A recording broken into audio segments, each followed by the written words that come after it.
Civil case, judicial case, criminal case అని ఇన్ని కేసులు ఉన్నాయి సార్.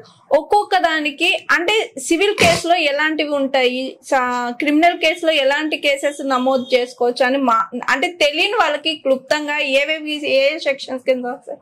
ఇవి చాలా ఇంపార్టెంట్ క్వశ్చన్ అమ్మా. సివిల్ అంటేనే భూమి కొట్లాట్లు ఉంటారు, అందుట్లో పర్సన్ బయట ఉంటాడు. సివిల్ కేసులు అనేది భూమి కొట్లాటలు కానీ, ఇల్లు కొట్లాటలు కానీ, కిరాయిలు కానీ ఇవన్నీ ఉంటాయి అనమాట. అది సివిల్ కేసు కింద వస్తాయి.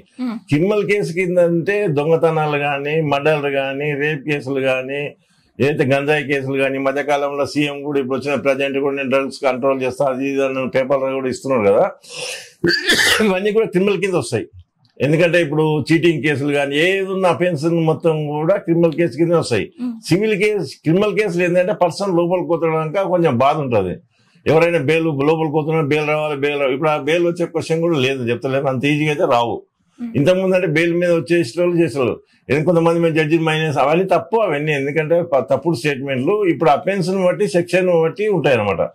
ఇప్పుడు బిఎన్ఎస్ కింద కేసులు రిజిస్టర్ చేస్తే వాళ్ళు బెయిల్ పొందడానికి కూడా ఆస్కారం అన్ని సెక్షన్లు అట్లా ఉన్నాయన్నమాట, పవర్ఫుల్ ఉన్నాయి ఇప్పుడు. ఎందుకంటే పోలీసులు ఏం చేయాలంటే పోలీస్ అకాడమీ ద్వారా కానీ, జ్యుడిషియల్ అకాడమీ ఉంటుంది, జ్యుడిషియల్ జడ్జెస్ వాళ్ళు కూడా పబ్లిక్ లో అవేర్నెస్ రావాలంటే సెమినార్స్ కండక్ట్ చేయాలి. టోటల్ గా సెంట్రల్ గవర్నమెంట్ కానీ, స్టేట్ గవర్నమెంట్ కానీ, లా డిపార్ట్మెంట్ ఏం చేస్తున్నో పబ్లిక్ చాలా మంది కూడా అవేర్నెస్ లేదు ఇంకా. ఎందుకంటే క్రిమినల్ లా చేంజ్ అయింది జూలై నుంచి. ఎందుకంటే వాళ్ళు ఎలక్ట్రానిక్ మీడియా కానీ, మీడియాలో ప్రింట్ మీడియా కానీ వాళ్ళ సెమినార్స్ కండక్ట్ చేసి ప్రజల లోపల పోతే ఈ అవేర్నెస్ వస్తే ఈ నేరం వల్ల ఇంత శిక్ష పడుతుంది, మాకు బెయిల్ పొందడానికి ఆస్కారం లేదు, నేరం చేయకూడదని భయపడతారు. ఇప్పుడు ఆ సెక్షన్ల గురించి నీకు మేము అడ్వకేట్లకు, జ్యుడిషియల్లకు, పోలీసులకు ముగ్గురికే తెలుసు, పబ్లిక్ లో తెలియదు బిఎస్ఏ అంటే ఏంది, బిఎన్ఎస్ఎస్ అంటే ఏంది. ఎందుకంటే ఇప్పుడు 1860లో ఉన్న క్రిమినల్ సెక్షన్ అది ఇప్పుడు వచ్చింది, అది బ్రిటిష్ పాలనలో ఉన్నాయి అన్ని.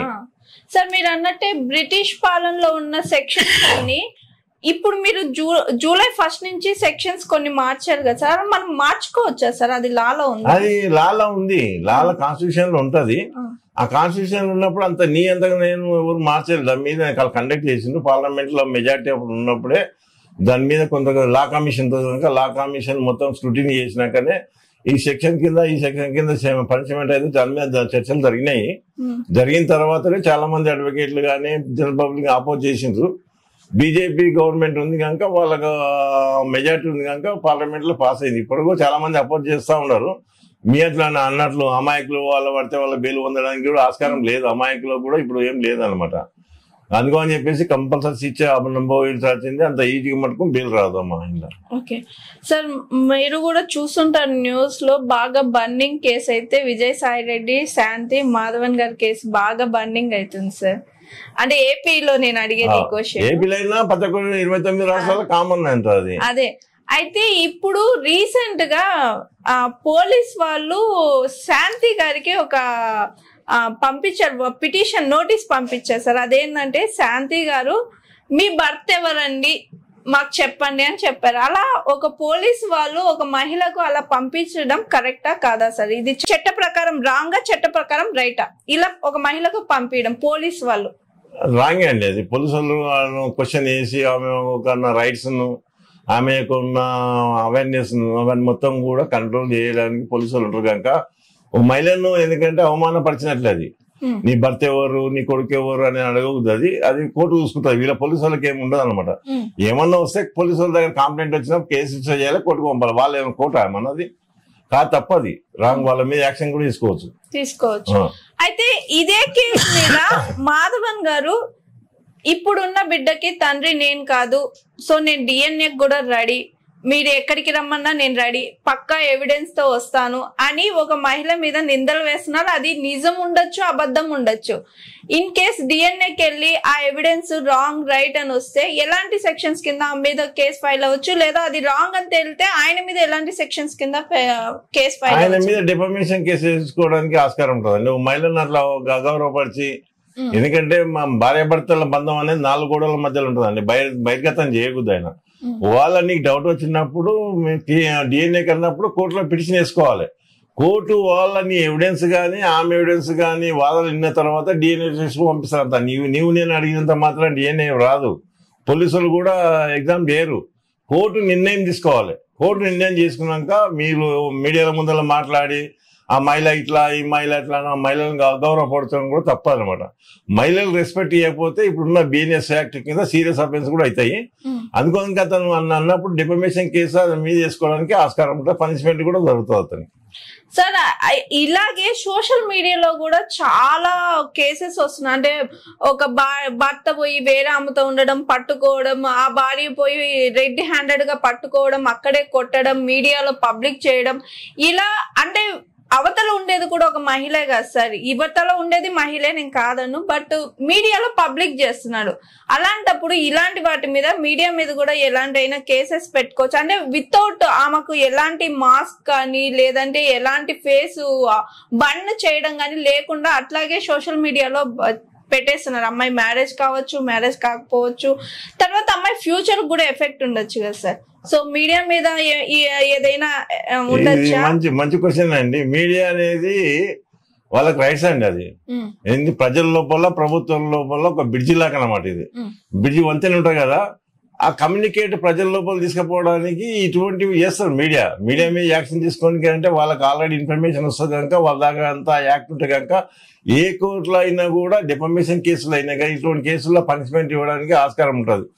ఎందుకంటే వాళ్ళు మాకు ఇన్ఫర్మేషన్ వచ్చింది సార్ పోయి రికార్డ్ చేసినప్పుడు వాళ్ళు రైట్ ఉండాలి. అది అందుకో అని చెప్పేసి మీడియా మీద ఎందుకంటే మీడియా అనేది ప్రజలకు ప్రభుత్వానికి ఉన్న బ్రిడ్జి కనుక వాళ్ళు సమాచారాన్ని అందిస్తారు కనుక సమాచారాన్ని అందించినప్పుడు ఆ సమాచారం నేరస్తులు అయితేనే నేరస్తులు కంపల్సరీ ఎవిడెన్స్ ఉంటుంది కానీ ఇక్కడ ఇప్పుడు ఆమె పట్టుకున్నదంటే దాని మీద ఎవిడెన్స్ ఉంటుంది కనుక ఆమె ఆల తప్పు కానీ మీడియా తప్పు అవుతుంది.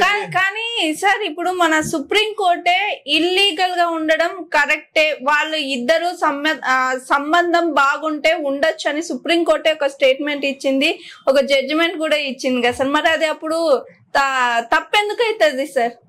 అంటే వేరే వాళ్ళతో ఈ భార్యతో భర్తకి ఇష్టం లేకుండా వేరే ఆమెతో ఉంటే మాది సంబంధమే వారి చట్ట ప్రకారం అది కరెక్ట్ అని సుప్రీం కోర్టే చెప్పినప్పుడు ఇంకా ఎందుకు సార్? దాని మీద కొన్ని ఉంటాయమ్మా, కొన్ని కొన్ని పాయింట్స్ చెప్తాను నేను.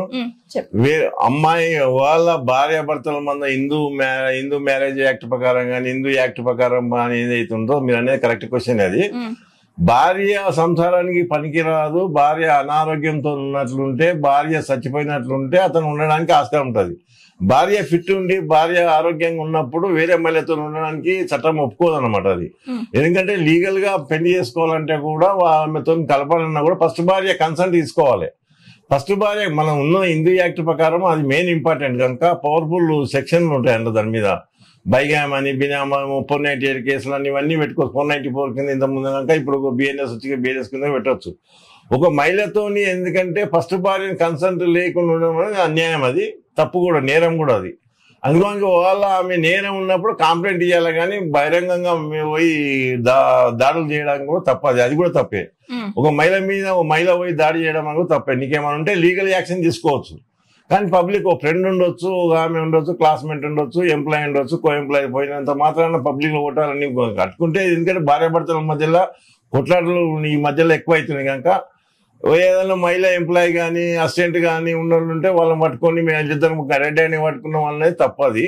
రెడ్ హ్యాండ్ గా తప్పుకున్నప్పుడే పోలీసు వ్యవస్థ ఉంది, లా అండ్ ఆర్డర్ ఉంది. లా అండ్ ఆర్డర్ కంప్లైంట్ ఇచ్చినప్పుడు పోలీసు వాళ్ళు కేసు చేసి ఇన్వెస్టిగేట్ చేసినప్పుడు వీళ్ళు లీగల్ కనెక్షన్ ఉందన్నప్పుడు అప్పుడు యాక్షన్ పోయి డైరెక్ట్ పోయి కొట్టడానికి తప్పది.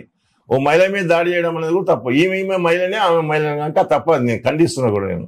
Hi, this is Swathi. Like చేయండి, షేర్ చేయండి, కమెంట్ చేయండి అండ్ సబ్స్క్రైబ్ చేయండి GRTV. Hi, this is Monica. Please like, share and subscribe GRTV.